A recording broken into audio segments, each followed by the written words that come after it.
ঘটনা হলো আমার সিটি হলো সিটিটা ঠাকুরিতে আমার ব্যাখ্যাটা ভুল করতেছে কেউ কেউ। ভুল মানে হলো মিসআন্ডারস্ট্যান্ডিং। সেটা কিরকম? সেটা হলো আমরা একটা আগাম তথ্য দিয়েছি।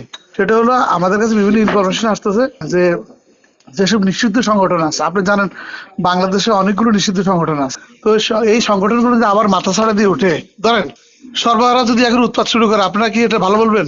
ঠিক না? ধরেন অপরাধীরা যদি মাথা ছাড়া দিয়ে উঠে, তা আপনি কি ভালো বলবেন? বলবেন না।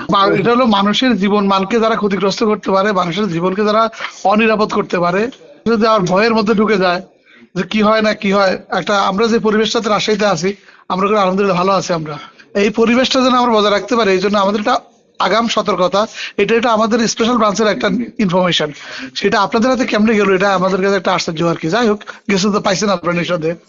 এটা হলো মানে গোপনীয় থাকার কথা, কারণ গোপনীয় সিটি বের হয়ে গেছে। বাংলাদেশে তো কোনো জিনিসই গোপনীয় না। আমাদের এই কোনো ব্যক্তি সংগঠনকে লক্ষ্য করে আমাদের এই সিটি নয়। আমাদের সিটি হচ্ছে যারা অপরাধী, যারা দুষ্কৃতিকারী, যারা যারা নিষিদ্ধ তৎপরতা অধিকারী, তাদেরকে রেস্ট্রেইন করা, তাদেরকে সমাজের মধ্যে পুনঃসংগঠিত হয়ে যেন কোনো ধরনের অপরাধ সৃষ্টি করতে না পারে, বিশৃঙ্খলা সৃষ্টি করতে না পারে, সেদিকে খেয়াল রাখা।